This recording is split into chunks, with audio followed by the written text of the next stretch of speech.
Et le problème, c'est que pour la première fois, presque la première fois dans la Ve République, on a un président qui manifestement a un problème avec la souveraineté du peuple. Voilà, moi c'est ça que je constate. Et justement, la Seine-Saint-Denis, c'est là qu'il y aura cette finale de la Coupe de France de football demain soir au Stade de France.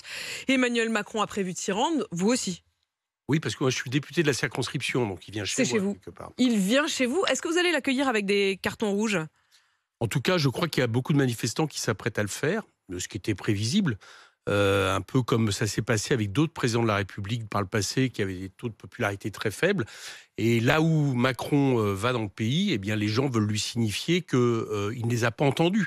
Donc il y a les casserolades, c'est vieux comme, j'allais dire, l'ancien régime et 1830, la Révolution française. Et puis là, c'est de manière pacifique de rappeler avec des cartons rouges et des sifflets, si j'en crois ce que veut faire la CGT, que... La CGT qui a commencé à distribuer des cartons rouges et qui sera aux abords du stade Voilà, donc pour une manière distribuer des cartons pacifique rouges. de dire que la page retraite n'est pas tournée. En tout cas, ce geste-là, alors vous serez pas parmi la foule, vous serez quand même, Oui. en tant que député de la circonscription, pas très loin d'Emmanuel Macron. Oui.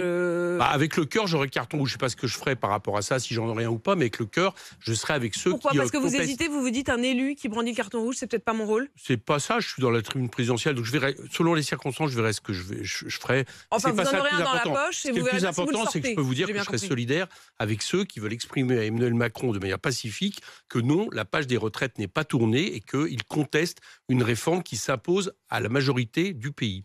Hier, la CGT a revendiqué une coupure de courant en plein match de 2e division de rugby.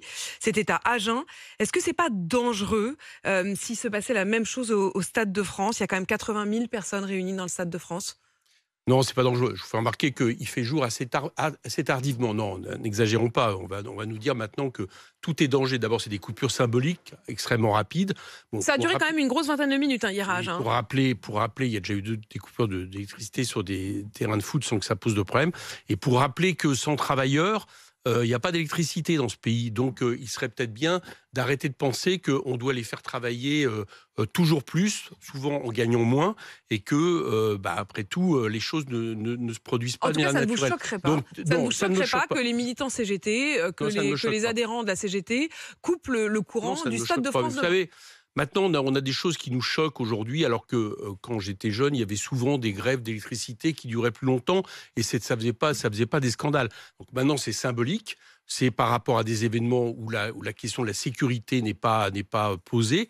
Donc je pense que c'est une manière de se faire entendre, puisque manifestement, quand les gens manifestent en grand nombre, par millions de personnes, quand les gens signifient que dans toutes les études d'opinion qu'ils sont très majoritairement contre une réforme, ils ne peuvent pas se faire entendre. Donc les gens essaient de se faire entendre comme ils peuvent. Qu'est-ce qu'il reste? Qu'est-ce qu'il vous reste? Le 1er mai, il y aura cette grande manifestation qui est prévue à l'appel de toute l'intersyndicale, manifestation à laquelle un certain nombre de députés La France Insoumise se joignent. Vous y serez peut-être dans la rue, j'imagine.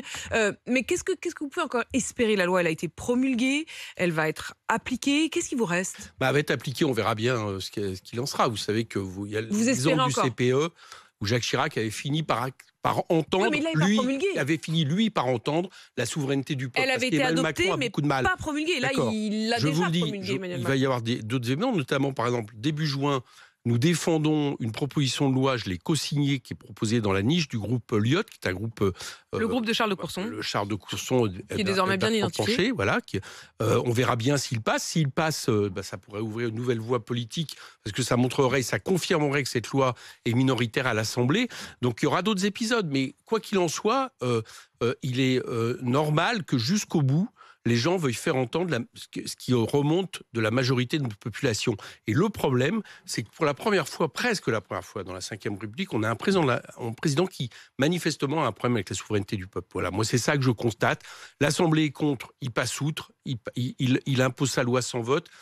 Tous les syndicats sont contre, ils passent outre, et tout le peuple, une grande partie de la population française est contre, ils passent outre. Je pense que c'est pas une bonne nouvelle pour la démocratie.